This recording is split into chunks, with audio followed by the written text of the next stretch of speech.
What's going on, everybody? Welcome to the Executives View. I'm your host, Aaron Sarah Simmons, and this is the view from on top, man. You could be anywhere in the world on a Tuesday night, but you're here with the executives, and I do appreciate that. You guys know how I get down. If you see the show, share the show. We're all over the place, man. We on Facebook, Instagram, Twitter, Spotify, TikTok. We're doing big things in big places, and definitely want to take everybody along for the journey. I don't do this by myself, man. I got a couple of brothers that are sitting here ready to chop it up and talk about everything around the world of professional sports. The homie Villains in the building. What's going on, my guy? How we doing, sir? Villain, I need to hijack somebody's vote so I can vote on the Hall of Fame. It can't do no worse than me right now. You know what I'm saying? But I'm good here. What's up?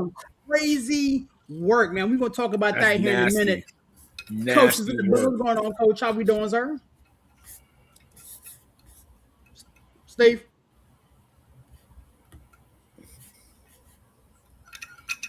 You can't hear anything? You can't talk? You can't hear anything. All right. We here. Well, with that being said, we'll go ahead and let him get his technical situation squared away, man. Well, I'm gonna start right there where you left off, Villain. Coach Bill Belichick is not a first ballot Hall of Famer. I don't even know where to start with this, bro. If anybody should have been a first ballot Hall of Famer, it should have been Coach Belichick. What? I'm lost, man. Make some heads and tails out of this, big dog. Yeah, I mean, this is ridiculous. This is absolutely ridiculous because I don't know how you've won 6 Super Bowls as a head coach, 2 as an assistant coach, gone to countless, his resume, the most winningest coach in NFL, right? Or he is the most wins for NFL coach. And we're sitting here saying that he's not a first ballot Hall of Famer. It's a joke. It's clearly a personal vendetta against Bill Belichick. All the times that he was, ornery and didn't want to talk to the media. We're on to San Francisco. You're on the Cincinnati. You're on the Cincinnati. Yeah, right. You know what I mean? Or just was gruff and like it's. Unc says it a lot. He hates the Hall of Fame process. I hate it. I hate the fact that news writers control who gets in the Hall of Fame. I hate it in baseball, and I hate that people with personal that can make it personal have the ability to dictate who gets in and who gets out and who doesn't get in. Right? I don't think the guy that I always argue is a Hall of Famer, Eli Manning, has the same case that Bill Belichick does, but it's just another blatant showing of how it's just a ridiculous system. It doesn't make any sense to me. What else do you need to do as a head coach, as Bill Belichick, to be voted in? And not only that, to be a clear first ballot Hall of Fame. What I mean, it's you can't explain it to me. You can't explain it to me. Nah, and that's kind of where my head is at with it. For as much as I don't like Bill Belichick as a coach, he made my job as a Steelers fan very, very miserable. You got to respect his gangster. You know what I'm saying? Yeah. And so for me, I don't understand if Bill Belichick is not a first ballot Hall of Famer. I don't know if there's hope for anybody in that regard to be a first ballot Hall of Famer. If you look at the statistics, if you look at what he was able to accomplish, he won 8 Super Bowls. Like he fell short. Like he was 10 votes short. 10 votes short. Like, again, I'm not understanding what the criteria is. Again, a lot of these coaches, you know what I'm saying, are not really good with the media. Like a lot of times, Bill Parcells was a straight knucklehead Of towards media course. and other coaches that are in the Hall of Fame. So if you're going to sit there and have a personal vendetta, at least stand behind it. You know what I'm saying? But the numbers speak for themselves. And so there's a lot of people in the Hall of Fame that are dickheads. There's a lot of people in the Hall of Mm-hmm. Fame coaches that didn't work well with the media. There's a lot of coaches in the Hall of Fame or players in the Hall of Fame that they dated somebody significantly younger or whatever the vendetta is. It doesn't make sense. And I always like to say the math doesn't math. And so, um, Put your name on it. I want to exactly. know I want to know the 10 people. Serious. I want to know the Yeah. 10 people that said he's not a Hall of Fame, and give me the reason why. That's all I want. Maybe because he lost twice to the New York Football Giants to Eli Manning, or what? I mean, but you can't even. Give me the 10 people. I want them in a line. You could put them on Maury. I don't care what kind of show you want to put them on. Put them on a line. Get them on First Take, and I want to go down each line and tell me why you didn't vote for him.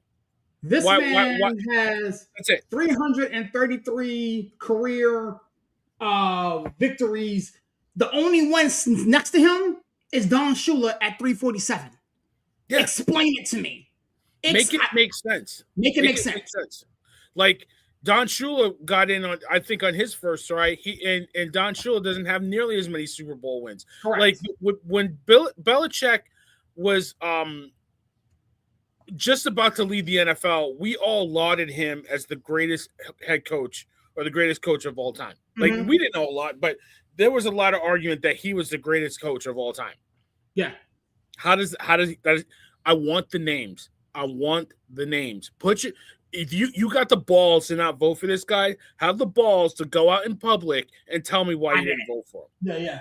Yeah. According to a source here, I'm reading off ESPN.com, said multiple sources said that Spygate and Deflategate were part of the reason as to why he didn't, they said they came up in deliberations. According to the article I'm reading here, blasted on ESPN's website. Spygate and Deflategate. Okay, we'll take away two Super Bowls. He's still got 6 in his bag. Correct. What are we talking about? Again, pulling at the very thinnest of threads. The very thinnest of threads. I mean, listen, is Bill perfect? Because we can go through his career. We can go through the fact that listen. But when he left the Giants in 1990, right, he had won 2 Super Bowls as a defensive coordinator, right? And then he went on to coach in Cleveland. Not a great record in Cleveland. They were starting to turn the corner, but he didn't win there. He goes to New York he goes to the Patriots first as a D coordinator with Bill Parcells, right? Went to the Super Bowl with them, didn't win it. But then that whole issue with this guy is the 2-time Jets head coach and never coached a game because he faxed in his resignation. There was some shady stuff with the league that tried to keep him in New York, all that stuff. You could make an argument. Yeah, he had a checkered career before he finally became the head coach in New England. I don't give a damn. That's ridiculous because there's a lot of players in any league that you had issues, got suspended or something. They're not keeping them out of the Hall of Fame. What are we talking about here? What are we talking about? Yeah, I wish I understood at this juncture what qualified somebody to be a Hall of Fame coach. Because again, if Bill Belichick does not, the rest of the people are doomed. Before we get moving, man, breaking news is in the building. Breaking news is going on, man. How we doing, sir? What's going on, boys? How you guys doing? We are good. Talking about Bill Belichick not being a first ballot Hall of Famer, man. I've said this from the get-go. If that guy is not a first ballot Hall of Famer, the rest of the coaches are doomed. What say you? It's not even not being a first ballot series. He's not a Hall of Famer, according to these guys. He's not a Hall of Famer. He's not in the Hall of Fame. Well, he's not a Hall of Famer. I can't say that because, to be honest with you, he's not in. Well, there are a lot of players and coaches that were not that should have gotten in and didn't get on their first ballot. They eventually got themselves in. Right. But, Hmm. but So if you're the 10 people, serious, that didn't vote and didn't vote him in, you're saying he's not a Hall of Famer. You're not saying he's not a first ballot. You're saying he's not a Hall of Famer. Explain it. I'm sorry, Brian. I just had to. yeah, I mean, I think context.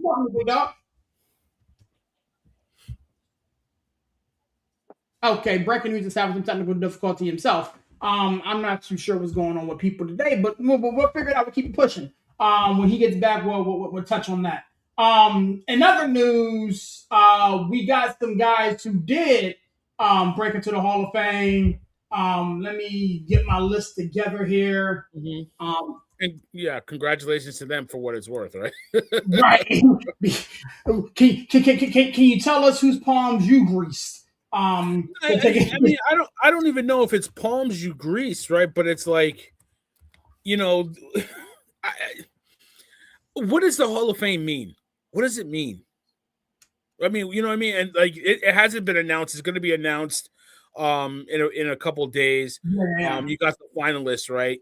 You got the finalists. You got Willie Anderson, Drew Brees, Jahari Evans, Fitzgerald, Frank Gore, Torrey Holt, Luke Kuechly, Eli Manning, Terrell Suggs, Vinatieri, Reggie Wayne again, Kevin Williams, Jason Witten, Darren Woodson, and Marshall Yanda. Of those guys, who do you think is the nut, bro? I mean, oh God, I feel like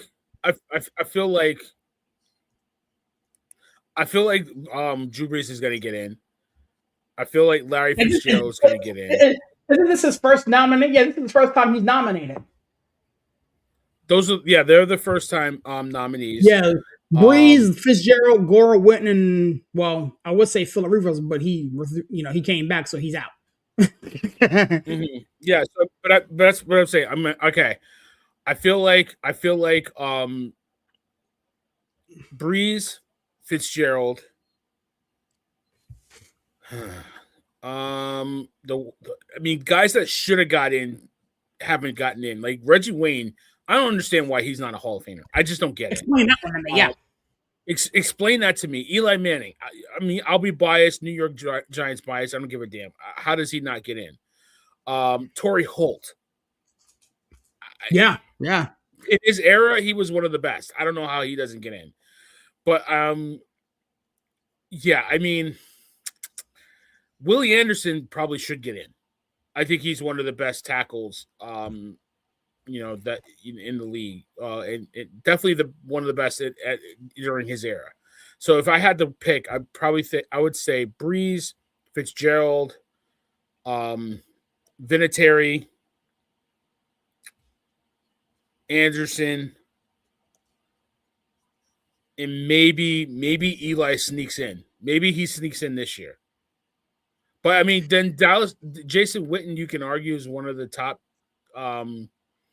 tight ends, but I don't know if is he the best at his position. I don't know. What is the measuring stick? I don't know.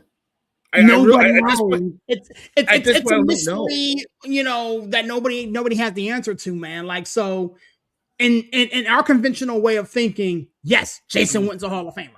In our conventional way of thinking, yeah, Eli Manning's a Hall of Famer. Right. But once again, Reggie Wayne should have been a no-brainer, and yet here we sit with him not getting in. Like he still hasn't got in. Like when he retired, when he retired, he was top 10 in most receiving categories, right? If I'm not mistaken. Yeah. Oh yeah. He definitely was. Let me see if breaking news is ready to rock and roll. Brian, are you good with us? Are you back, baby? Yeah, I think I'm good, boys. I had some technical difficulties, but I think I'm back if you can hear me. We definitely pay your internet bill. Pay your internet. Yeah, things been a little tight over here on the West Coast. You know what I mean? You know what I'm saying? But get in where you fit in, big dog. Talking Hall of Fame, obviously you came in when we were talking about Bill Belichick not being in the Hall of Fame. Yeah, and then disgraceful. we're kind of running through the list here of first time eligibles, guys who should get in, but what's the measuring stick, man? What say you, I man? I actually think you guys both kind of were pretty close to nail on the head type thing. Like, the thing that irks me with the whole Bill Belichick thing is it's not supposed to be a popularity contest, right? Like No. most people that are familiar, and I would even say somewhat, football aficionados like us that really watch the games more than just our own teams, no doubter. But if you really watch the game inside the game, there's been a lot of chatter for a while that he wasn't going to be a first ballot because of the way he's dealt with the press. I mean, let's be honest, right? You have to look at it this way. It's unfortunate, but it's a sad reality that people do have bias towards others, especially when they feel like they've been shunned or slighted. And this is kind of, this is the only power that media holds, right? Because this is the one narrative that they get to spin how they want. It's another, just like we've talked about, like Barry Bonds. Like, listen, you could say what you want about, steroids and whatever, but he was on a Hall of Fame trajectory far before he ever got involved in any of that stuff, right? In San Francisco. Like, you go back to his Pittsburgh days, he was still Hall of Fame bound. So I think what it comes down to is with Bill Belichick is he wasn't a very inviting person. He wasn't warm and welcoming. He wasn't going to give people a lot of sound bites. I have heard a few people say, hey, listen, you know what? You had multiple cheating scandals. You had Spygate. You had the other, like, and I don't want to be that guy, but I'm just going to say it. If you don't think that every coach in the NFL isn't trying to find competitive advantages and bending the rules as much as they possibly can. I'm not saying cheating. Like, listen, I'm not condoning outright cheating. What I'm saying is every one of these teams do that. If you really think that during the tampering period that they're not talking to agents ahead of time, right, during free agency, or if they're not trying to make deals ahead of time before negotiating period opens, like I don't know what to tell you, then you're not living in reality. But when it comes to Bill Belichick, not only is he I believe it's an 7 or 8 time Super Bowl champ, Eight. 8 time Super Bowl champ. People also forget the work that he did at both New York and Cleveland as a defensive coordinator, right? When he was on a few teams that were very successful, that went to the playoffs, that went to the championship game.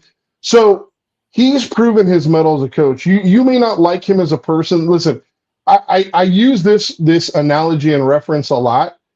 There's a lot of people in our workplaces, right, that we don't like as a person, but they're highly productive. They're not maybe quote unquote good individuals, but they're highly productive and they're good at what they do. That's Bill Belichick. You know what? He's not going to win popularity contests, but he should have won this contest because what this is supposed to come down to is your merit. I did hear you boys talking about some of the other finalists. I agreed with Barry. Reggie Wayne and Torrey Holt to me and Adam Vinatieri. It's kind of a shame that they haven't got into now. The only other guy that I would potentially add to the list and call this a homer pick or whatever, I think Frank Gore deserves to be in when you look at his metrics compared to, this is kind of the a la Curtis Martin effect, right? Curtis Martin was a running back that nobody was like, no, nah, he shouldn't be a Hall of Famer. And then when you actually started looking at the numbers and how they stacked up, you're like, holy cow, he's like top 5 in rushing all the time. That's Frank Gore, right? 2 other guys that I'll mention, Luke Kuechly. I know the career was a little short, but you're talking about one of the most dominant linebackers in the game during his period. And I think, you know what, this is another one of those guys that he's not going to win a lot of popularity contests, but I think Terrell Suggs during his time frame, it's hard to say he's not a Hall of Famer when you look at the production and how long he was good. I mean, serious, you got to see him, unfortunately, twice a year, every year for a long time, so you probably know better than most. But, there's a lot of guys when I start looking at this list, Darren Woodson, you guys mentioned Jason Witten. I mean, there's a lot of guys. Kevin Williams. Like, Kevin Williams was one half of a defensive tackle duo in Minnesota that was just unbelievable. And I just feel like so many of these guys go under the radar because people don't realize like how good they really were.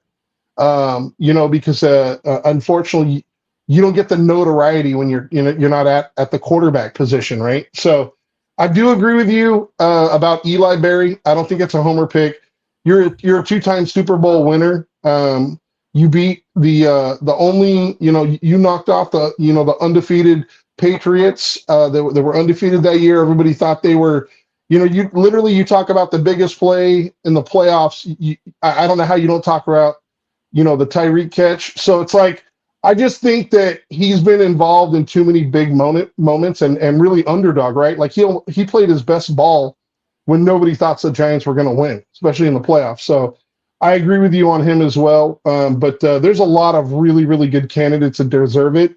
But I think what you said, Aaron, I think the list starts with Bill Belichick.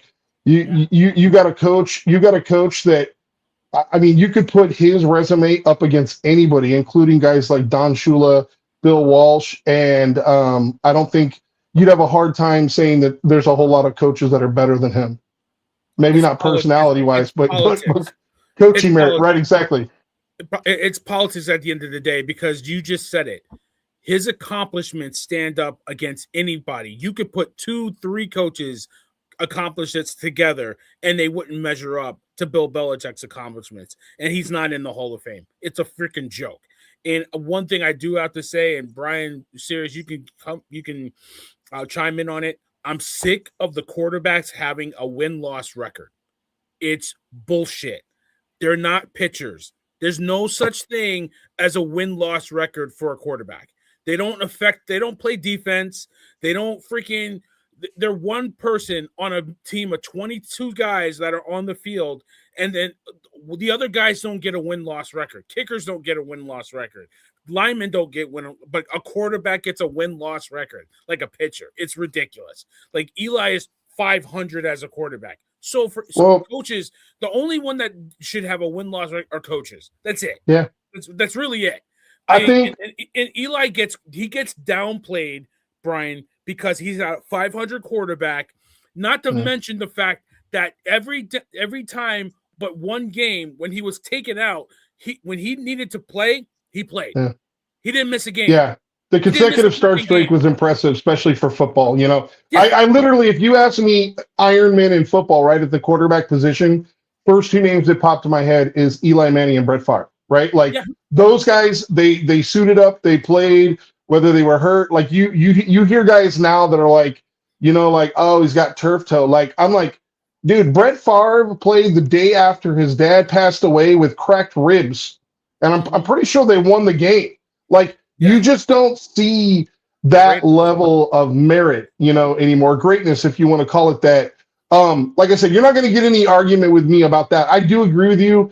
If guys like Dan Marino, right, can be in the Hall of Fame because visually my eye tells me that's a really good quarterback, never won a Super Bowl, then we need to be able to differentiate. Like you said, it can't be all based on wins and losses, right? Andrew Luck was a hell of a quarterback. They got stuck on a bad team. Literally ended his career early because he was on a really piss-poor team that really just could not block, and it literally ended his career early.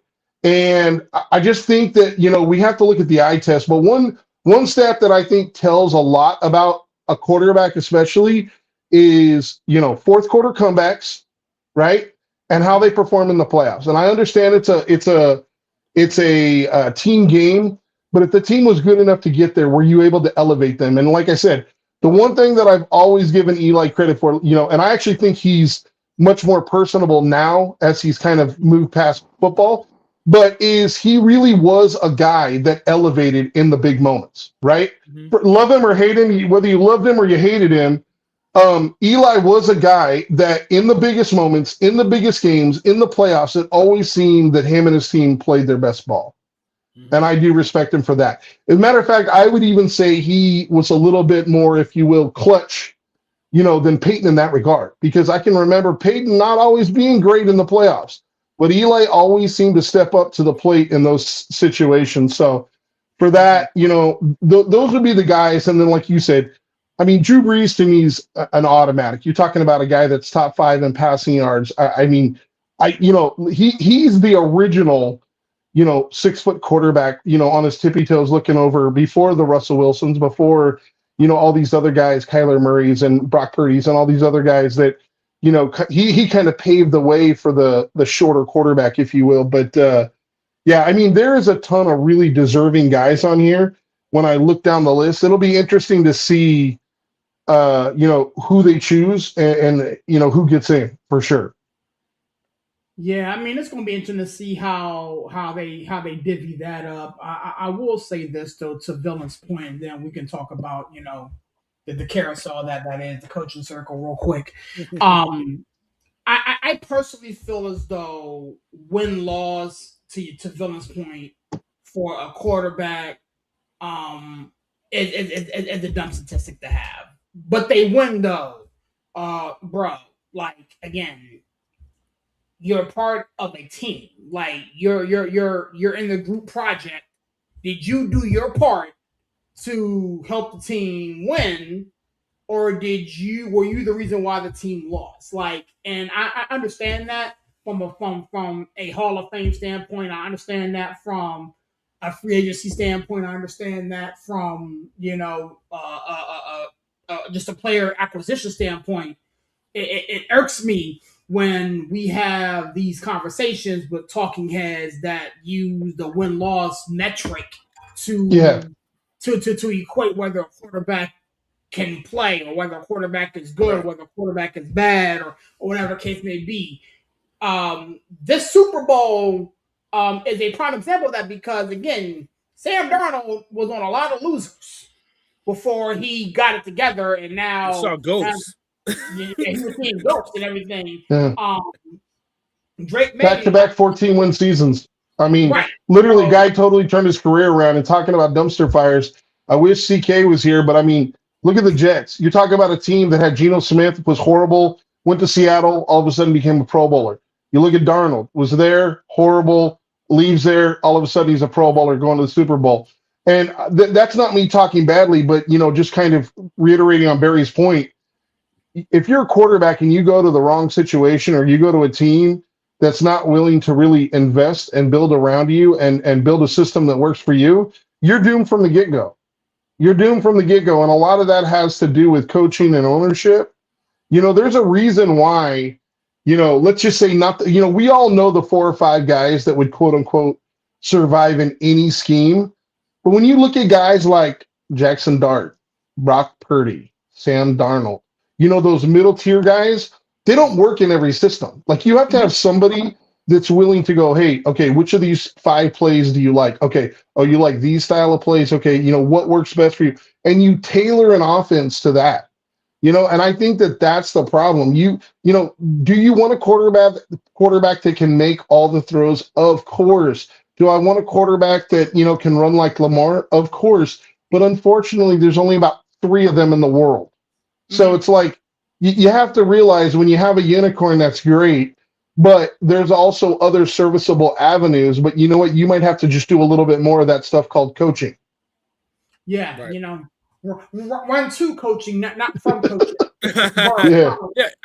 I just feel like, and I know we can get to the coaches. You go back.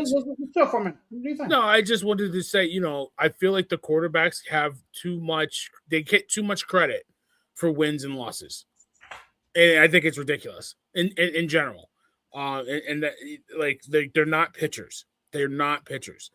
A quarterback can hand off a ball for majority of the game, win a Super Bowl in Baltimore, and we're not saying that he affected that game.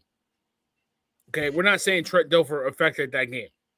CK always says this, man. A quarterback has to make 6 or 7 throws a game, sure, to flip it, and either help a team win or cause a team to lose. Mm-hmm. So if your quarterback can't make those throws or can make those throws, yeah, I get it. But in the grand scheme of things, like you're one of 21 other guys. Yeah, that's it. You're one of, you know what I'm saying? And so you can definitely really help your cause, right? Seriously, help the cause. Like I'll go back to the NFC Championship game against the Niners, the Giants and Niners. Eli made some throws and stood in that pocket and took some hits that affected that game. Even in that Mhm. Super Bowl after that, he made that one throw to Mario Manningham down the sideline. That, you know what I mean? That affected the game. But like, Right.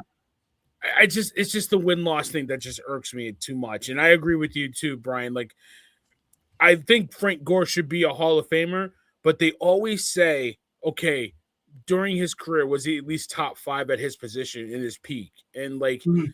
he usually gets off the cusp, right? He's at 4.5 or 6.7 at somebody 6.7, like that range, right? Like just hanging off. And I'm like, no, the dude. I think he should get credit for what he did through his whole career, Frank Gore as a running back. And I think when he was in his prime, I think he was a damn good running back. So, but I just know that they're not going to vote him in. I just know they're not Yeah, going to do it. and here's the thing that I would say to that, because I think that context does matter. Frank Gore played on horrific Niner teams.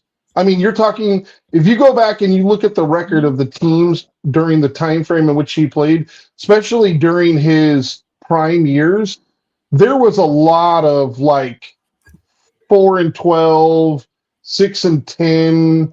You Yeah, know, the Niners were bad. some lean 49er teams. Right. And anyway, so I was just going to mention this. So Frank Gore has 16,000 rushing yards, placing him third all time, right behind a guy named Emmitt Smith. And Emmitt was good, don't get me wrong, but I would say Emmitt is very similar to Frank Gore. Like Frank, a lot of people say like, "Hey, Frank Gore was an accumulator." Like, remember that Emmitt Smith was playing like for the Cardinals when he was like 35.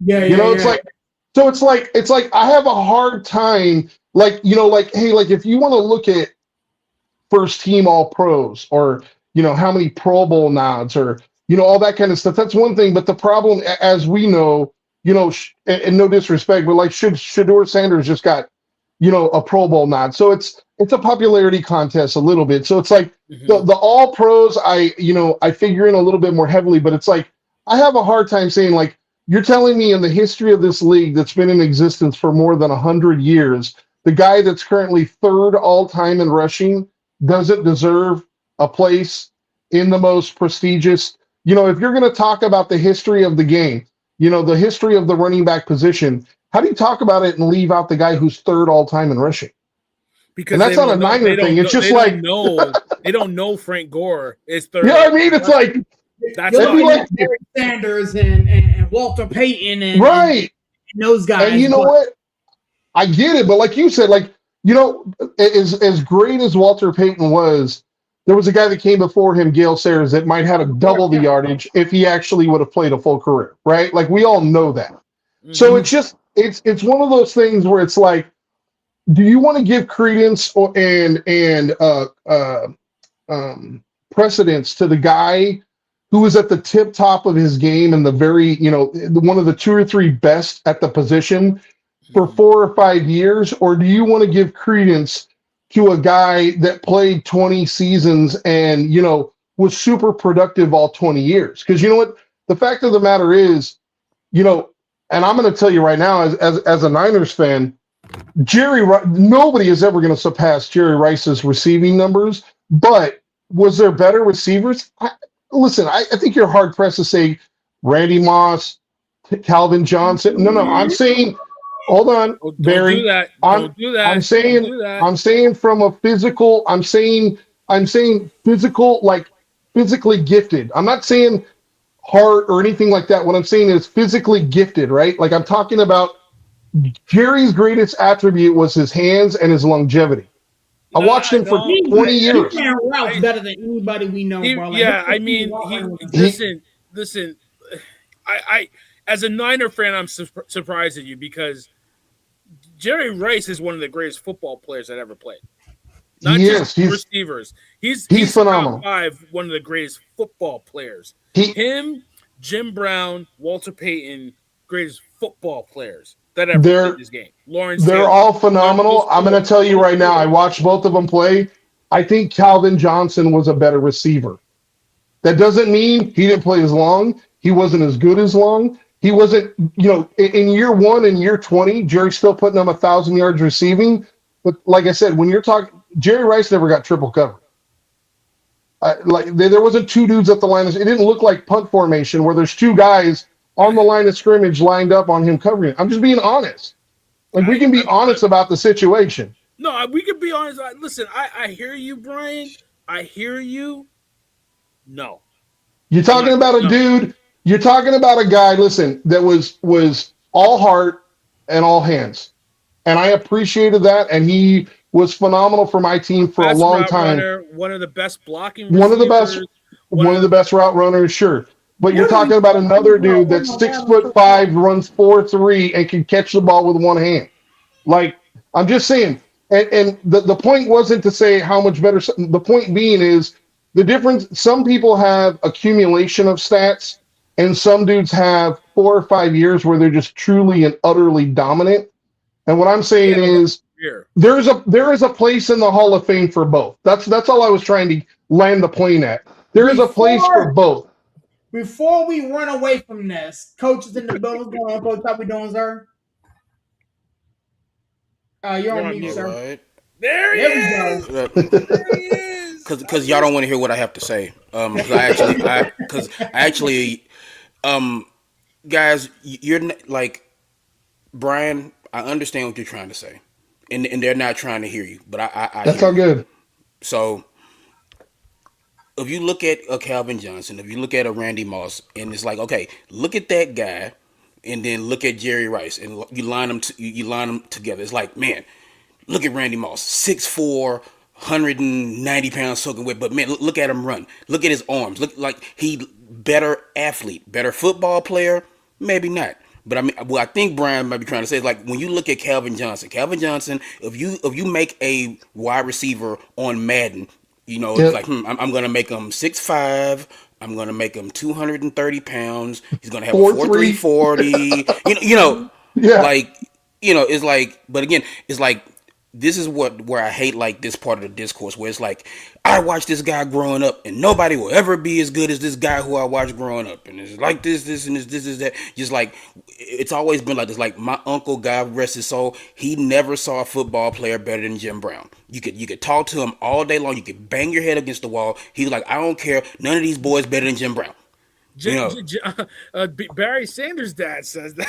Yeah, Said that. Right. exactly. Right. Exactly. So it's just like, I mean, I get what Brian's saying. It's like, yeah, Jerry Rice is quite possibly one of the best football He's a players, like you goat, said, man. Barry. He's a goat. But again, it's like when we're talking about like, again, you put Jerry Rice next to Randy Mhm. Moss or Calvin Johnson in his prime, and it's just like, which one would you pick? Just if we're lining up playing some schoolyard football, who are you going to pick? You're going to pick Calvin Johnson instead of picking Jerry Rice. That's just the thing, And you talk The about like, beauty the beauty in Jerry Rice, the beauty in Jerry Rice was the fact that he was so consistent when he wasn't hurt year after year. Like into his late 30s, he was still putting up 1,000 yard seasons. And that was back when DBs could actually put their hands on you without getting penalties thrown. Like he's a phenomenal route runner. He was very strong. He had phenomenal hands. That was his superpower, is his consistency and his work ethic, how hard he worked. If Randy Johnson had Jerry Rice's work ethic, like I mean, we could be having a whole different conversation. That's all I'm saying. well, I mean, yeah, that's the thing, and I mean, circle back to like the whole Frank Gore thing. It's like, um, we talk about the Hall of Fame. It's like when they're in the room, we all know it's like, can you tell the story of football without this player? Yeah, yeah, Mhm. yeah, yeah. You can tell the story of football without Frank Gore. I'm sorry. You know what I'm saying? Mhm. You can mention a bunch of running backs. You can tell the story of football of an alien dropped down from wherever and said, the earth depends on you telling me the story of this football. Okay? Start at the beginning. I don't have to mention Frank Gore to tell the alien the story of football. I don't. You know what I'm saying? It's like he has the stats. There's a lot of guys who scored a lot of points in basketball. There's a lot of guys who have a lot of goals in soccer, but it's like it's just it is what it is. It's a thing where Hall of Very Good, Hall of Fame. Frank Gore was a very good football player. When I'm thinking of when I'm in the barbershop, which I used to be in the barbershop, I don't have need for barbershop anymore. But You got it's button just the beard up, you man. know You gotta you know. tighten that But beard up. it's like, man, look, when we're talking ball and stuff like that, we're talking about running backs. I'm sorry, Frank Gore does not come up. He Not never. doesn't. He So doesn't. y'all were gassing Brian up earlier. I could hear, but I couldn't. Y'all were gassing him up. Y'all letting him That's cook, and it's okay. like, and it's like, no. Frank Gore does not come up. I don't care how many yards he's have. It's like you have a compiler. You have a guy who is consistent. That's good. When we're talking all time running backs, how many guys will you name before you bring up Frank Gore? For a Niners fan, maybe you mention one or two. For me, I can mention 12 guys before I mention Frank Gore. But so let me ask you this Right. question to contradict that. If we are looking strictly at numbers, We're not. okay? We're looking at impact. It's more than just like numbers. Here's the thing: when you're dealing with Hall of Fame voters and Hall of Fame people, they look strictly at numbers. Frank Gore's numbers would suggest that he belongs in the Hall of Good, Hall of Almost Good, Hall of Fame, whatever we're calling it. But the numbers would suggest that he belongs. The number again, but you're thinking that they look just at the numbers. They don't look at just the numbers because if they're Yeah. looking at just the numbers, then Bill Belichick is a first ballot Hall of Famer, Well, And we already we know we where already and we know you where guys already went over that. So it's like yeah, it's but I not mean just it's not just the numbers. It's a bunch of other things. Sometimes it's like, you know what, I don't like this guy. mhm. So it comes down to it That's because exactly what it is. because it's human beings it's human beings making this decision. So Because it's if like you the took a human element silhouette comes of into it. Yeah. because coach, if you took a silhouette of a football player and you put Hmm. numbers behind it and you said, okay, this person won two Super Bowls, two Super Bowl MVPs, finished in the top 10 in passing yards, in passing touchdowns, et cetera, played over 200 in whatever straight games, only missed one game, you would say, oh, that guy's a Hall of Famer. All of a sudden, when you put a picture of And when Eli it's Manning, Eli Manning, yeah, when it's Eli now Manning, it's he ain't like, a yeah, Hall of yeah, Famer. he's not a Hall If of you Famer. if Yeah. you if you put a my man picture had of a two running left back, feet. yeah, exactly. If you put a picture of a running back and you said that he finished in the top, the number three at the time of his career in rushing yards and all that, you say, "Oh, that guy should be a Hall of Fame." And then you put Frank Gore in the picture because, like I said, Coach, I said Frank Gore always gets vilified because when he played, he was never top five at his position at that time in the league. And we could make that argument. Maybe he is, maybe he isn't. But like he's never mentioned before any of the guys in his era, so he always gets downgraded because of that. And that's why I said he should be a Hall of Famer. I don't think he gets in. I don't think, at least on this round. I think eventually he'll get in, but like he just won't get in, and it's just the luck of the draw. Yeah, I Yeah. mean, and that's the thing. It's like, look, if Frank Gore gets in, I'm not gonna get in my car and drive to Canton and like pitch a bitch. You know what I'm saying? It's like, no, it's like if he gets in, it's fine. Like me personally, I think Frank Gore was a very good player. He played for a long time. Now, here's the thing: if Frank Gore would have played 11 seasons, you Mm-hmm. know, it's like so it's just one of those things where it's like, again, he was healthy, he stayed in shape, he was able to play for a long time, so that's good on him. But it's, again, like, you look at guys like Terrell Davis, it's like Yeah.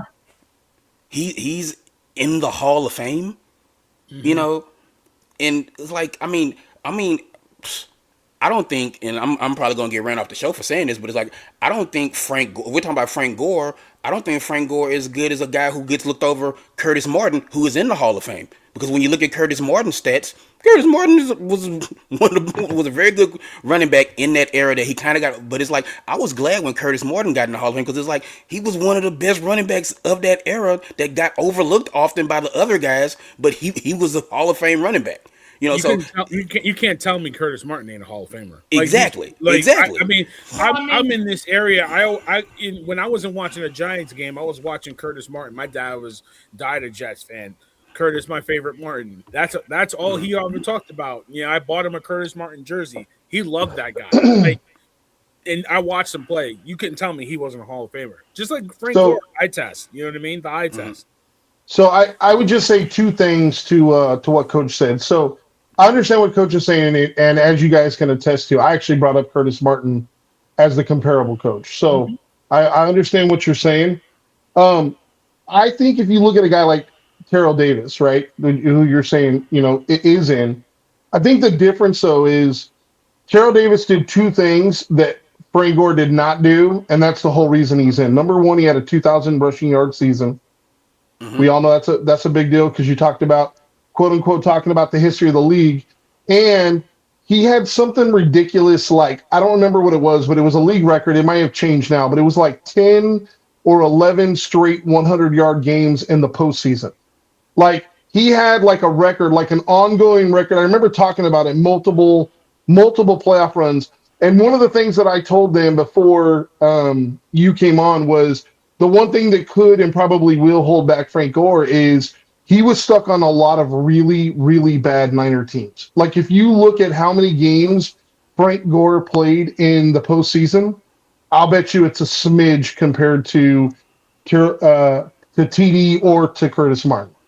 So But it's like, it's a whole look at the career. It's like there are some guys who are in whatever Hall of Fame you want to pick because of like playoff things. It gives them the little extra nudge. Ernie Banks, one of the best baseball players of all time, never sniffed the fucking playoffs ever in his career. right. So what are we doing here with this? Like, Right, what about the to playoffs? use, listen, what does a running back do, Coach? The What is bar the changes. what is the Changes. primary? Hold on one sec, Coach. What is the primary job of the running back? What is their job? Their primary job? To run the Run ball. the football. Run the ball, rushing. Okay, so let's switch to baseball analogy. Who's third all time in home runs? Let's see, Bonds, and then you have what? A-Rod. And then A-Rod? Did A-Rod pass Mays? I don't think so. I thought he did. No, he Did did. it? Mays. Okay. Okay, so does Mays deserve to be in the Hall of Fame, having the third most home runs all time? Oh, Jesus Christ, Brian. Like, I'm just saying, you're talking about telling the Willie story. Mays. Willie Mays, who might be Willie the best Mays. baseball player of all time. Yeah. Willie Mays? Acknowledged. But the point being is, Me. the stat that is the most accurate to what the running back is supposed to do, he's third all time, and you're like, yeah, you know what, let's just gloss over that. Like, yeah, that's not a big deal. Yeah, he's third all time. Yeah, he's fifth all time in yards from scrimmage. But I mean, what else did he do? What do you want him to do? What does he got to do? But Brian, I understand your argument. It's a valid argument to an extent, but we're not gonna compare Willie Mays to Frank Gore. We're not gonna do that. But Number one, you know what? I understand. Number one, Barry. The context. Keep my running back's name out your mouth. I'm just gonna say, if you go treat him like that, don't be doing this. Oh, you put some respect on his name. We're comparing Frank Gore. Is Frank Gore the best running back in 49er history? Drummond, just throwing this out there, number 3 on the list is not Willie Mays. It's Babe Ruth. Okay, so does Babe Ruth deserve to be in the Hall of Fame? Thank you, serious. Now we're. Does the great Gambino deserve to be in? Babe Ruth, Albert Pujols, A-Rod, then Willie Mays. No, but I mean, like. Thank you, serious. So actually, Mays is substantially worse at what he does than what Frank Gore is. Yeah, Willie Mays was a worse baseball player than Frank Gore was. I don't know how Willie Mays made it into that. Oh man, I'm glad I keep because it was a bad analogy, Barry. That's how Willie Mays made it into this. It was a horrible analogy. But like, I feel like the goalpost changes to suit people's narrative, not Brian, but I mean in general, right? So like, we're gonna say, your accolades make you a Hall of Famer, and then the accolades of Bill Belichick, I don't think he gets in because of something that Tom Brady did with a football in the Super Bowl. Mm-hmm. You know what I mean? Like, we're really going to say Deflategate is why Bill Belichick gets a. Well, I don't know if he's a Hall of Famer. Well, no, this is a well orchestrated attitude. This is a media feels about him. Look, this is a well orchestrated coup by Bill Polian. Yep. Bill Polian has hated Bill Belichick for 30 years. He said he came out and said it wasn't him. He tried to say it wasn't him.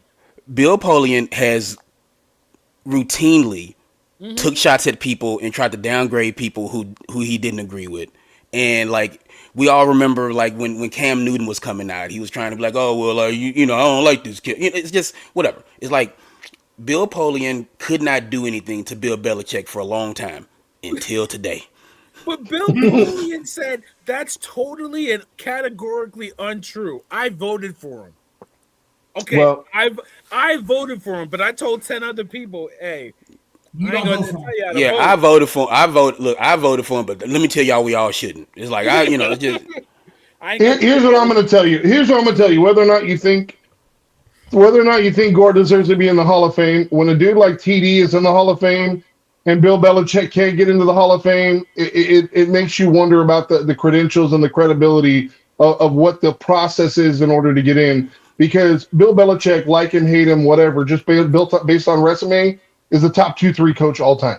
yeah. I Period. mean, it's. You I look mean, what again, he like I did said, defensively in Cleveland, in with the Giants. You look at what he did in with New England. Like he has been a fantastic coach, and like we talked about earlier, the fact that he don't like talking to the media is exactly why he's in this predicament.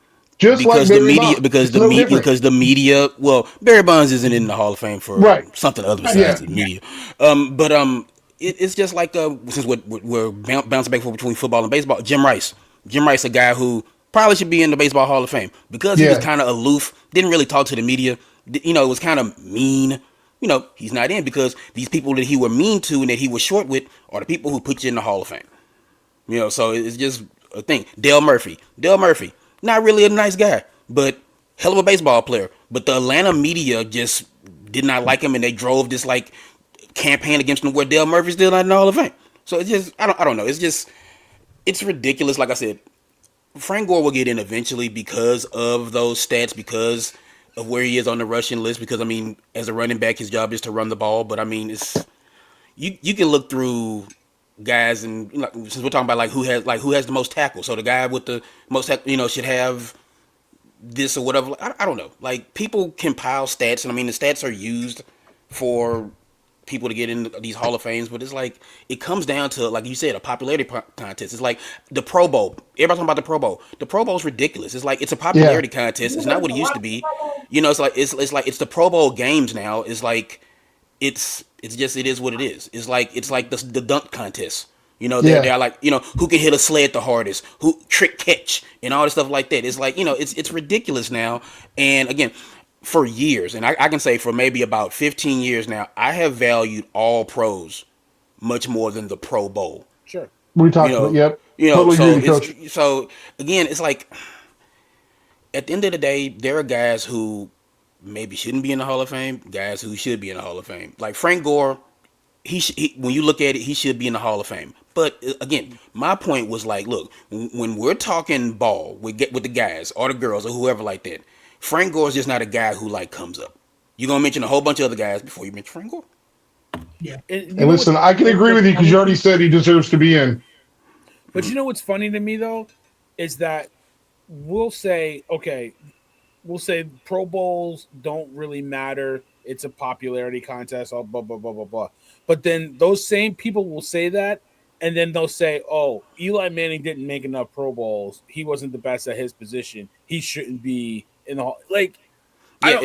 it's dumb. It's We've been dumb. talking I about the Pro never. Bowl. Yeah. We've been talking about the Hall of Fame for an hour, and I can feel like we You've can keep going never on this. But You've never heard me use Pro Bowls as an argument. Like, oh man, this no, no, guy's a no, no, not five-time Pro you, not Bowler. you, not you, not coach, Yeah, not serious. It's pundits out there that try yeah. to say, Well, "Oh, that's well, he, because they don't take the time to actually do the research to right, really figure out who deserves to be there and who don't.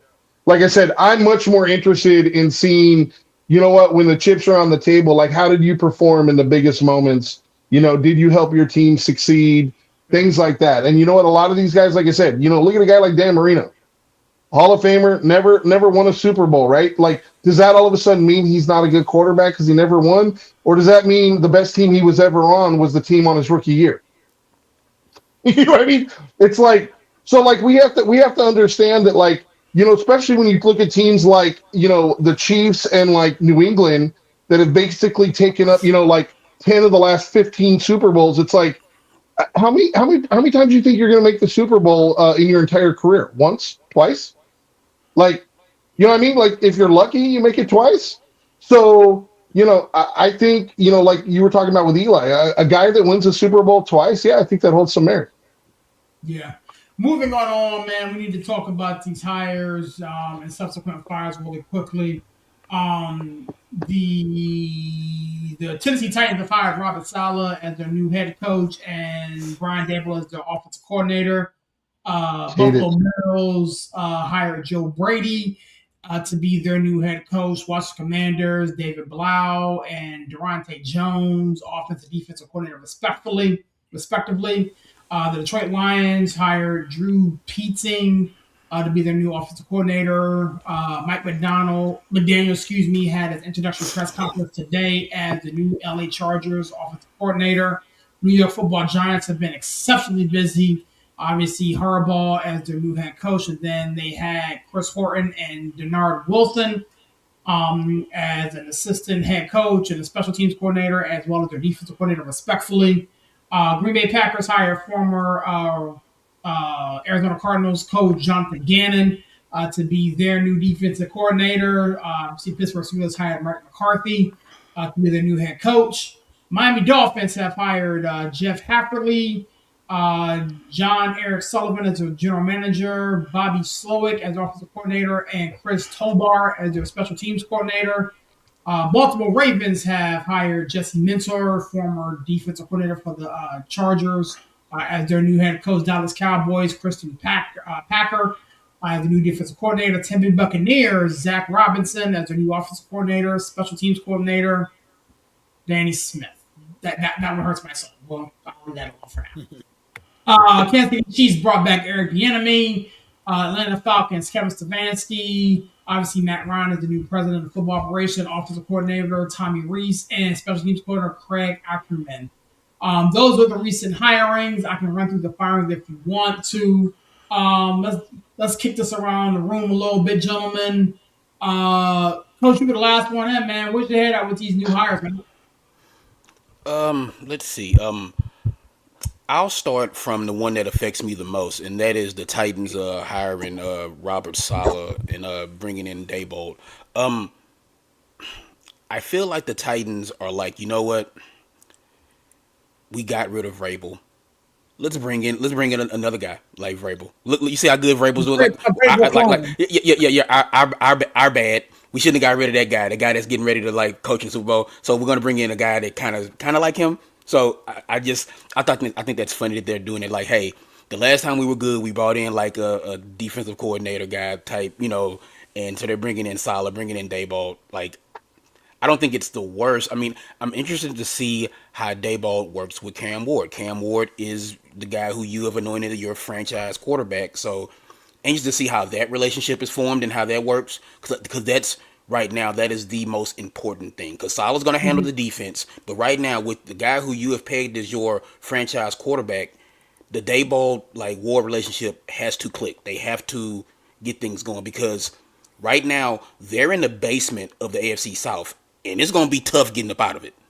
With the Texans, with the Jaguars, with the Colts. The Colts kind of stumbled a little bit down. The Colts had some injuries and kind of stumbled down the stretch, but the Colts are still a very good team. So the basement's going to be hard to get out of that division. So this is they're getting ready to open this brand new beautiful stadium in Nashville. Like, it's amazing. So they need some momentum going into that. So we'll see. It's like we can't grade these hires and stuff like that for years down the road. But right now, today, I don't think it's the worst hiring. I just find it funny that they're trying to all right, let's do this again with a defensive guy as the head coach and let's kind of run this back.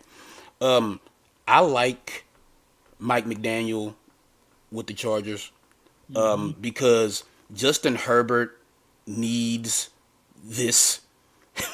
he yeah, he needs He needs a line though. He needs this. He needs what McDaniel would bring. He needs this fresh set of eyes. He needs this innovation. He needs the offensive line as well. McDaniel will help with that too, just with helping orchestrating things where he can kind of move in the pocket and kind of get the ball away. But yeah, they got to improve that offensive line. Something that kind of went under the radar that I like, and it's funny because me and Chandler talk about this all the time. Guys who maybe this guy isn't a head coach, maybe this guy's just a coordinator. I think Jonathan Gannon is a fantastic defensive coordinator. Yeah, he is. Fantastic. It's, Yeah, he it's is. one of the reasons why he got the job in Arizona. And I Mhm. think Yeah. the Packers have talent on their defense. Now you get the right guy who can kind of tinker and kind of put, and then they'll pick up some free agencies and stuff like that. I love that hire. That is one of the best hires of this coaching cycle because he was in over his head in Arizona as the head coach. But he's a guy who, man, like he screams defensive coordinator. He is going to be great, and like if I'm a Packers fan, I'm super excited at that hiring of Gannon. And my last thing, the Bills. I don't know what the Bills are doing.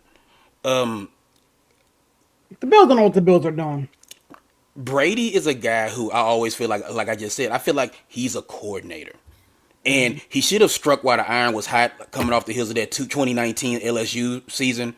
Was like the world was your oyster, dog. Like you should have struck while the iron was hot, and then he just kind of let it kind of sit. Like he got arrogant. He was like, oh yeah, well, it's like it wasn't that. It was like Justin Jefferson and Jamar Chase and Joe Burrow. It was just like, oh, it's me. I'm great. But um, again, the Bills are moving into this new stadium. It's like, congratulations, Terry Bagula. You got the people of Buffalo to pay for your new stadium, and now he doesn't care anymore. So it's just like it is what it is. But yeah, like I don't like the Brady hire because again, I don't think he's a guy who is a head coach like CEO type, and that's it. Like I said, I don't have anything to say. Like the football team in the city where I live, they hired a new coach, and that's not really a big deal. Yeah, Yeah. I was gonna say that Hmm. Sirius ran through a bunch of coaches that got jobs. He mentioned coaches that got assistant to the assistant coach. He mentioned coaches that got special teams coordinator. I Head didn't locker, hear head equipment room operator. like Hmm. Yeah. I didn't hear Sticker, one Yeah, it's like sticker. the New York Giants hired Kevin Jones to be locker room assistant, and yeah, and like I didn't hear he did. He the said it. Pittsburgh. He did say the He Pittsburgh ran back. Steelers He ran by really quickly. He was like Michael really quickly. I That's could good. have swore I didn't hear it. Can Pittsburgh you Steelers the hired Michael Pittsburgh McCarthy to Steelers coach. hire out there in Pittsburgh to be their head coach? Damn. That's crying at the press conference because he get the coach's hometown team crying at I it. ha- I He gonna have cry in the I car. have He managed gonna I cry in the have car. look I have managed to pull quite the feat. I've managed to pull my wife off of the bridge. Oh, I've that's gotten I've, I've gotten her to see what's going on here, and it's like, look, Mike McCarthy's not. It's not going to be that bad of a thing. It's like again, and I it's not gonna said be like, that good either. look, look, look, look, Yeah. look, look. See, here's the Your thing. offensive Here, here, coordinators like Norv here, Turner. here's the thing. Mm, Here's the thing, guys. And I said this. Look, mm, I hate referencing the Lane group. I hate referencing the group chat on the show, but I'm going to reference the that's, group chat. that's fine. Monty Kiffin, defensive coordinator. Look, You don't know who that is. if if Mike McCarthy can make this about the greater good and not about Mike McCarthy. If he can be more CEO than head coach, if he can say, look, maybe the game's passed me by a little bit, okay? I'm the head coach, but he has to nail his coordinator hires. And he has to bring in some fresh blood. He has to bring in something new. Like it's good again, a guy who I guess interview like Shieldhouse. If you can get Shieldhouse to come from LA and then be your OC and stuff like that, and then if you can get some of these one of these young defensive coordinators and stuff like that, where if Mentor didn't get the Baltimore job, I would have loved for him to try to get him from LA or whatever like that. But he has to nail these hires. He has to get people who can bring his style into 2026 because the 2015 way of coaching offense and coaching football is not going to work. So I want you to take that sound clip that coach just had and use that, and then put after it a few moments later, and then see how he fucks up this coordinator hire. yeah. That's what I want you to do. Hey, I hey, want you all to I'm put going to it. say is for weeks and weeks and weeks, and let's just say months, we had conversations about the Steelers and who the coordinator was going to be, and Sirius had a top five list. I don't ever remember hearing Mike McCarthy. I'm just going to be You don't know my honest. bingo card. I Now you remember hearing him on the list. You know what I mean? No, because I it's don't know. I terrible. heard a Listen, lot of other guys, but I don't remember hearing Mike McCarthy on the list.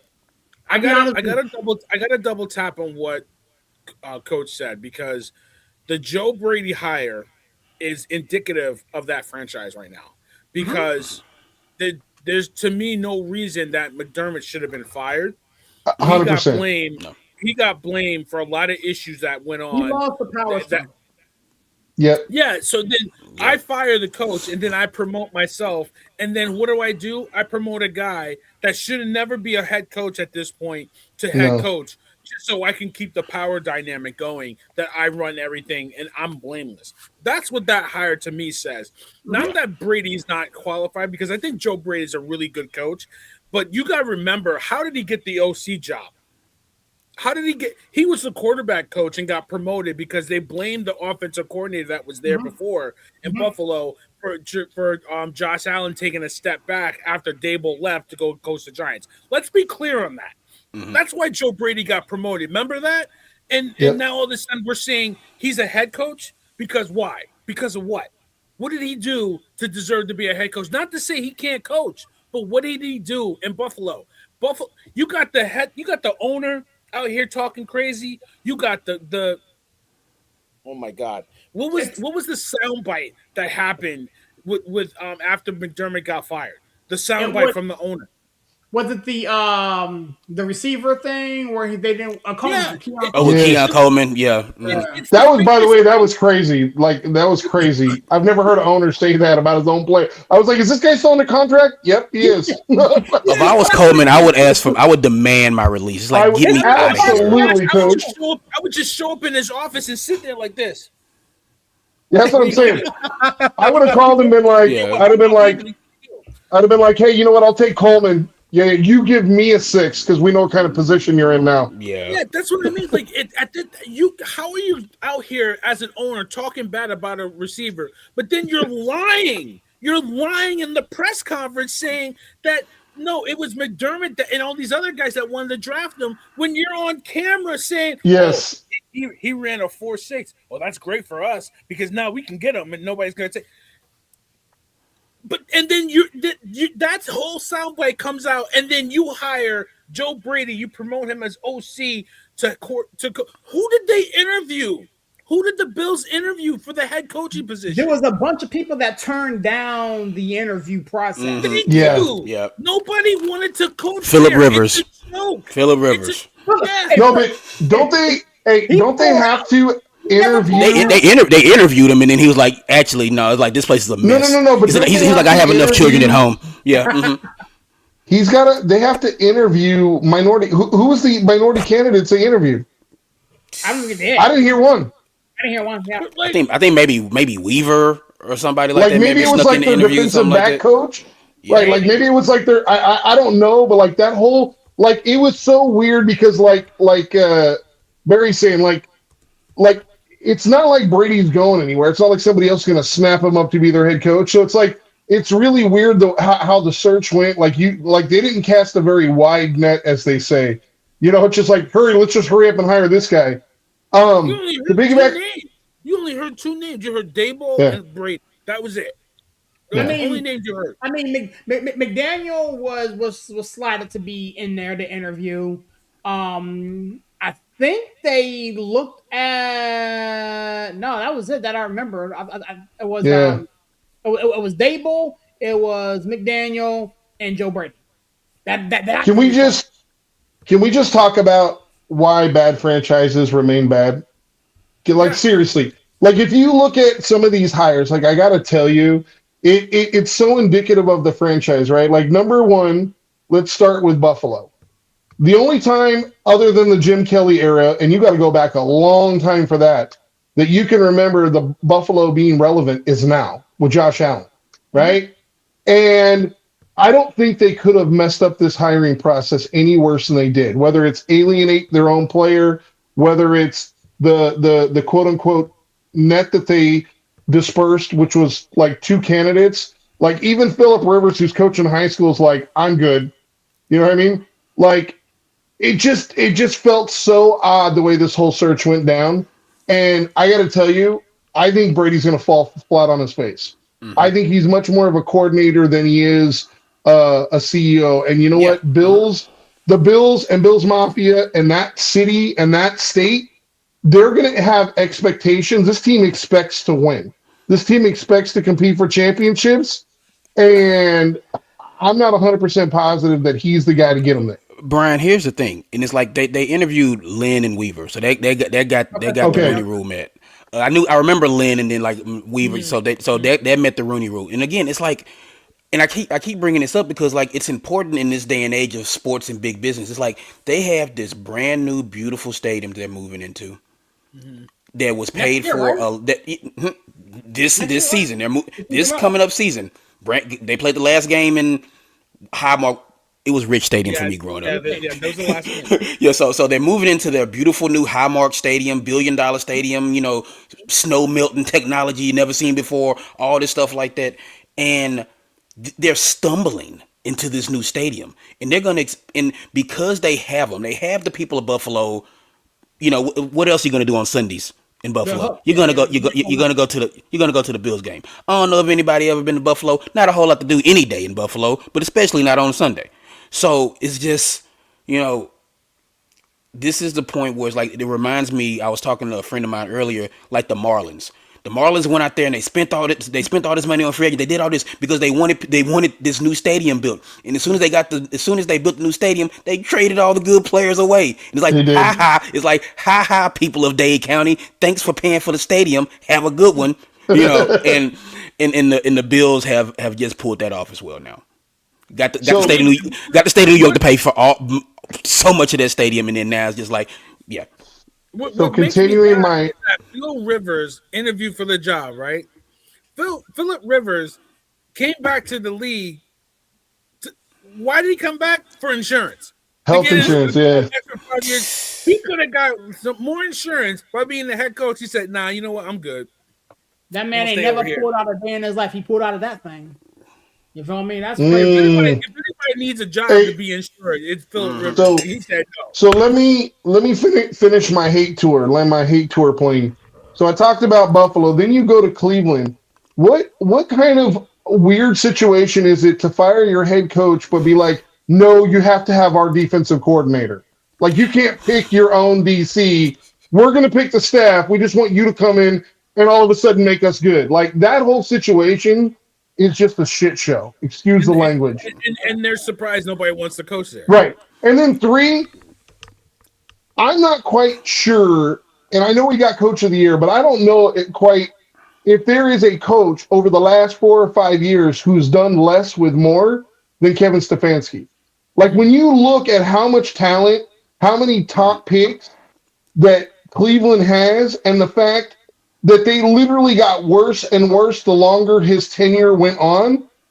And the only competent quarterback he had, he literally did everything he could to not only alienate, but to try to keep him off the field.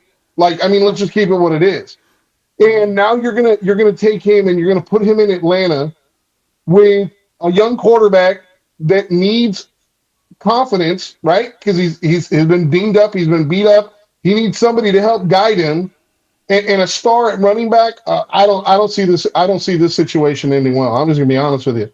yeah. I mean, and Penix is young-ish, um, Is Well, he? and yeah, I know he's Is he like a guy 26, now? 27, but I'm saying he still has development to go. And I I'm not just even don't see convinced he's a guy Stefanski there as next that year. guy. I don't think it's the guy there next year. To be honest with you, you know Hmm. what? Like Stefanski's gonna be like, it's something about this Kirk Cousins. He's just a leader out there. There's something about this Cousins I like. I don't know. It's like, He's Mike. like, you know what? It's I'm you know really what? liking this Mac Jones. Oh my God. ooh, My cousin would ooh. jump off the tallest building in Atlanta because Mac Jones to Atlanta. I'm putting it into existence. Now. I'm gonna You text him right should. now. I'll be like, We're Mac That's speaking Jones it to tough. into Atlanta. That's existence. crazy work. And That's then and crazy. then listen, can I just tell you guys the last stop on my hate tour, Tennessee Titans. I gotta tell you, I love the hires, both of them, but I'm gonna tell you why I hate it. Do you guys know who has the most free agent cap room in the NFL? They got $100 million in cap space. Correct. I heard a report today, and we'll see if this is true or if I'm unnecessarily hating that ownership. The Strunk family told Salah that they're only going to spend about 25 million in free agency. So we'll see how that plays out. But That's they brought him diabolical. in. Literally, this is what I heard. Right? This is what I heard. Like you guys can search the internet. This is the thing. They literally brought him in because they said basically, we seen how much you did with so little with the Niners, right? Like they were so banged up. He didn't have a lot of players. We seen what you did. We know we have 100 million, but really we're only going to give you 25. So we'll see how that works. But it's like, man, you bring on two big time profile pieces in in Salah and Dayball, and then be like, hey, you know what? Yeah, we want you to fight, but you got to tie your right hand behind your back. That's essentially what happened. That's essentially what happened. And the thing It's is that on par for their franchise. So I mean, it's Yeah, just I mean, I'm if, not surprised. I'm not if surprised. that's what they did and Salah still took the job, it's on Salah Yeah, I at mean, that point. he could do better, but I mean, really, real quick, the obviously the Giants got a adult in the room, with John Harbaugh, but I mm-hmm. think quietly Denard Wilson hired as a defensive coordinator is really the difference. They wanted to hire him a couple years ago, and he didn't want to take the job because there was so much volatility with Dable and Joe Shane. And now you got an adult in the room with John Harbaugh. And Mm-hmm. what's funny to me is, I think Unc brought it up, and all the demands that John Harbaugh made. I need to have final say, and I get to pick the staff. I need to pick the salaries, and it just shows how my team is just stuck in the past and hadn't moved on and hadn't upgraded and hadn't progressed to how a franchise is really supposed to be run. So that John Harbaugh is coming in here and really changing all that. So I think it's great, and I think Wilson take away last year's Tennessee Titans defense. The year before that, that was a damn good defense, and the year before that in Baltimore when he was the DC, or he was, I think, the passing game coordinator. Mhm. He's gotten some Pro Bowl players in the secondary the Giants really need help with. So I love that hire. I think he's going to fit really well. So I just wanted to put that out there instead of doing a 2-minute video on Denard Wilson. Yeah, yeah, yeah. I mean, I Because like nobody's gonna watch that. honestly, I like what the Giants are doing here. Chris Mm-hmm. Horton. I'm not too sure. They said special teams coordinator, assistant head coach, Mm-hmm. football coach, whatever that is. I think for me, gentlemen, and I'll be quick. I mentioned this in the spot. I love what the Titans are doing. I love it now. To breaking news this point, if they're gonna kind of be penny pinching and shop at the Timu section, then Salah is doomed before he even gets started. Um, like Miss Lazard down there. I myself had to get talked off the ledge. Um, and I did the video today about Mike McCarthy. And I've been, kind of, I don't want to say defending him, to you guys, and in the thread and whatnot, but I understand it. Mm-hmm. I Are you understand. guys in a better coaching spot now or a month ago? To be honest with you, I think we're a little better, and here's why. Okay. One of the things that Mike McCarthy has always been able to do is coach offense. Okay. He has worked with Brett Favre. He's worked with Aaron Rodgers. He's worked with Montana. He's worked with a bunch of great quarterbacks. He fixed Aaron Rodgers' throwing motion when he got out of Southern Cal to what it is today.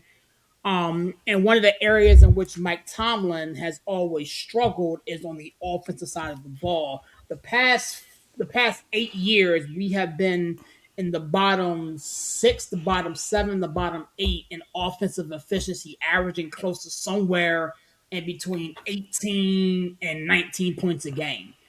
That's not going to get it done in today's ball. Now, um, Mike McCarthy's offensive intelligence, speaks for itself. Now, to Coach's point, how you coached back in 2015, 2016 may not equate to what we're dealing with now in 2025, 2026. However, which is why I personally feel as though he has to somewhat nail the coordinators. Coordinators. He did Mm-hmm. say in his press conference today that he's going to be the primary play caller. So I'm not too sure if he's going to hire an offensive coordinator or whatever the case may be. We've seen him call plays throughout the duration of his career. So as long as he's not trying to put Jalen Warren at center, I'm okay Then with why does he just be a coordinator? Because he's not a head coach. who The last knows? year, listen, the last year he was in Dallas though. Didn't we all talk about how vanilla the offense was We talked and how about Absolutely. boring the offense was? we talked And how about a he lot of lied things. to get the job. That's like lying. Like going to a job and you said, "Hey, can you do Excel? Can you do VLOOKUP and all that?" Yeah, I know how to do that. And then you get the job. He's like, "Well, what's in Excel?" Like he to I'm not Dallas. too He, sure. Wait, what do See you how mean he motion? went to Dallas and said, "I changed my ways from Green Bay. What do you I'm mean going to be 13 innovative. personnel? I'm going to be creative. My offense is going to do all this stuff." He goes into Dallas and they don't even use motion. They He's don't like, look, use we're gonna The run motion. Dallas, wishbone and we're gonna the do it Dallas, every play. Yeah, he's gonna be like he's gonna be like Jalen Warren. You're my new starting H back. All right, like yeah. the Dallas Cowboys Hey, He said had, H back. You know had, how had a top five offense the 3 of the 4 years that he was there. Now timeout situation, clock management, that is a thing with him. using motions and things of that nature. I hope that in his time away, he's learned how to do that, or he brings somebody in to help him with that.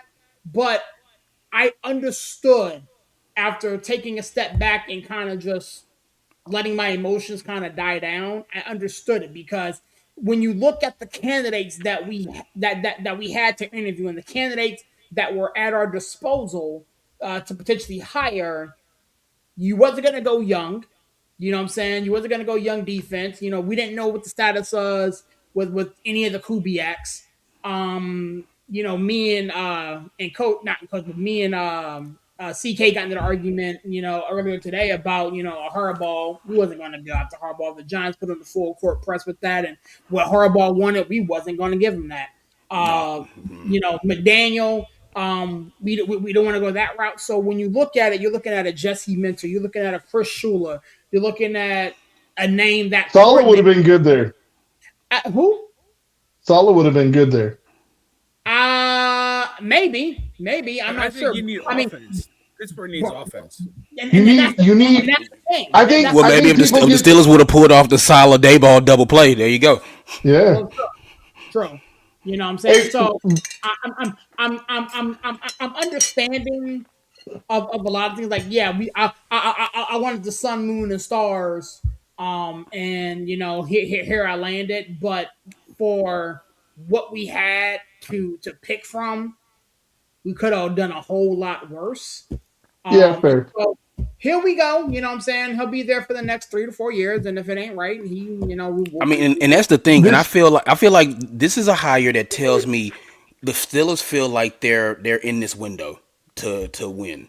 You know, because if they didn't think they were in the window, then you go with a shield house, then you go with a younger guy. You maybe you look at Minter a little bit harder. I mean, it's like we found out earlier today that Shula absolutely bombed his interview. bomb the You know interview. what I'm Bomb. um saying? Yeah. So it's like remember, you know, so like on to the next with that one. You know what I'm saying? It's just And so Flores, like Flores was in consideration for the job, according to what I read. Brian Flores was in consideration, but when you look at wanting to go offense versus defense, we've done the defensive thing. We've yeah. done that. You know what I'm saying? So let's try to do some offense and see what yeah. happens. Yeah, and I feel like the Steelers weren't going to go young. They were going to go I think established. They were going to go like somebody who's been around a block of time or two because they feel like with this team, especially with this defense, tick tock with TJ, yeah. Cam's round in third. It's like so. Yeah, It's he's like doing with pretty this, good. you know what I'm saying. With this defense now, the Steelers Abel's do have hurt. some. One is Yeah, old. You know, yeah, he yeah. needs The to Steelers do still do have some young talent on that defense, but it's like with this team, as it's made up, they got maybe 2 more years with this team, and you figure like let's bring in a McCarthy. I don't. McCarthy's not the long term he's not. solution at coach for the Steelers. He is a bridge to the next guy who's going to be here 20 years. You know what I'm saying? So I didn't think it was like the worst hire. I don't think it is. I think again this is just look. Albeit it was not very impressive, the Steelers did make the playoffs this year. So I Just mean, keep in mind this is the there's that. Steelers. You Like know, Mike McCarthy might be there 5 or 6 years. Like, have they ever had a coach less than 10? No, but no, we also got No. a coach that was 34, 35 years old. Mike McCarthy is No, going. no, I understand, but I think what this is showing you is, hey, we've done the young thing. where we essentially grow with the coach. We're at a point where we want an established coach that has an established mindset, an established, as Steve's as coach saying, like we want a guy that's kind of ready to go now, right? Like we don't want to be grooming the team and him at the same time. So, but I still think he stays there the rest of the 20s, right? Like he's going to be your coach in 2029. Like he's going to finish that contract. This is the Steelers, man. Like they can go 8-8 or 8-9 the next 3 years. He's going to be there. Like this is the Steelers. It's the safest job in the nation. No, Well, we'll see. I mean, we'll see. absolutely not. You We'll know, see. it's like I'm not too sure about that. We are a very impatient bunch. What is I did want to get your take. One thing that nobody brought up. What's your guys' take on Eric Bieniemy going back to KC? It shocked me. it's like Thanos. You couldn't Yeah, deal with your old failure, and where did that lead you? Back to Right me. back to me.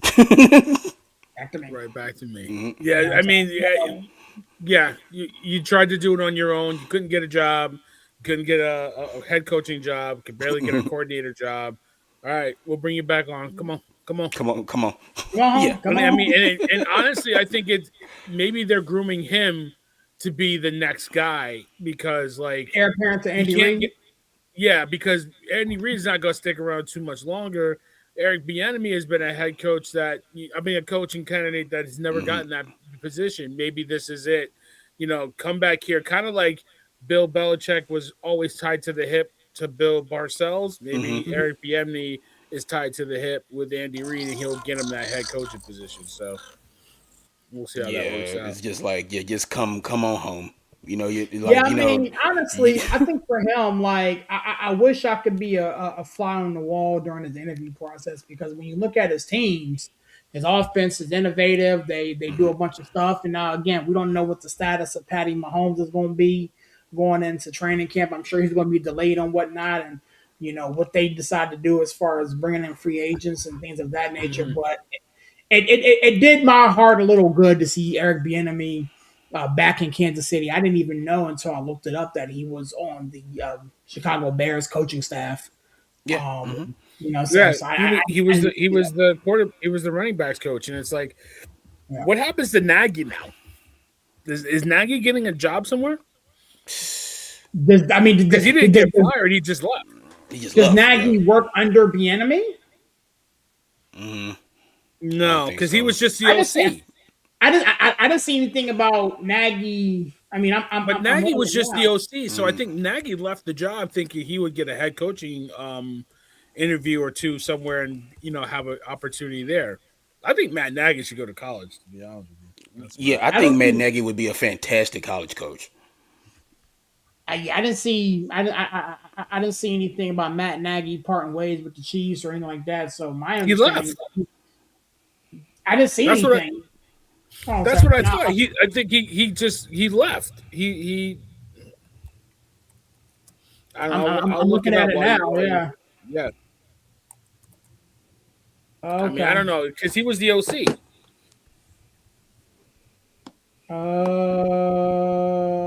Yeah. I Okay. don't know. So a day ago, Matt Nagy wanted an opportunity to run it to have his own show. So yeah, he's trying to get a head coaching gig.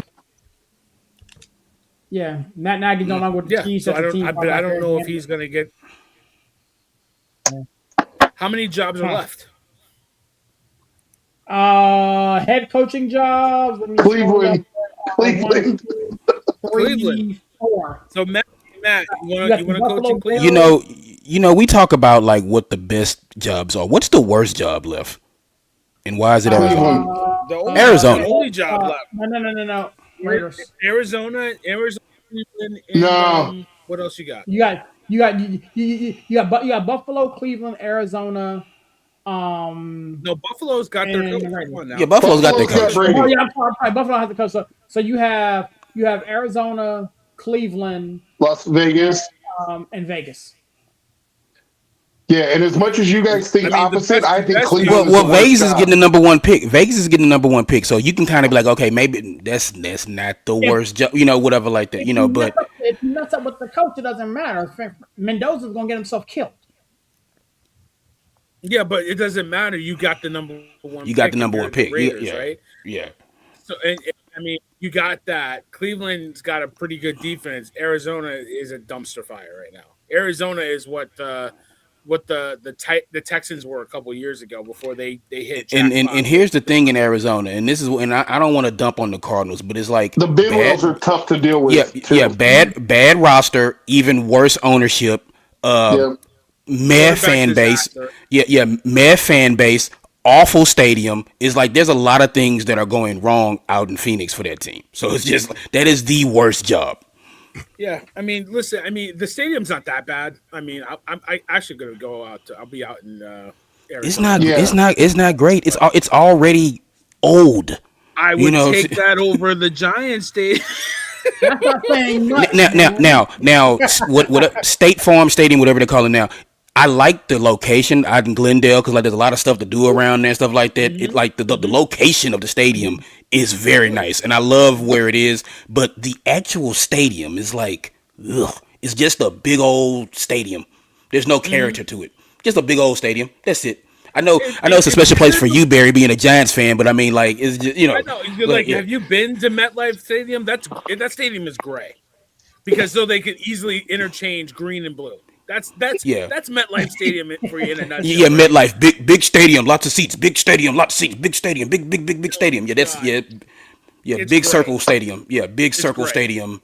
Yeah, Oh my god. But like, listen, I think Matt Nagy can easily get one. He can easily get the Cardinals job if he wanted it, because I don't know Have you anybody that heard would about want that job. anybody actually interviewing for that I job? could get the Cardinals job if I wanted it. You know I mean, you should be. who wants that job?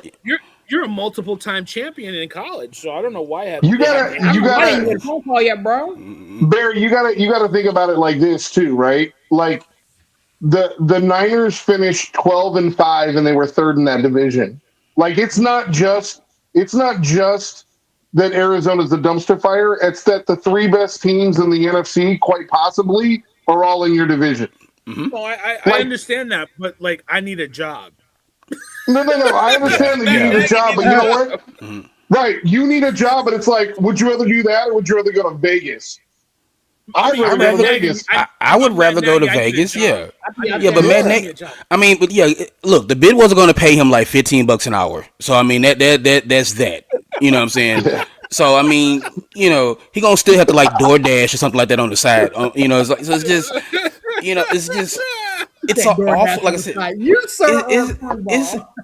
it's like I don't know, like it's ridiculous. Like it is the worst job because again with the Raiders you have the number one pick, and then look, Mark Davis.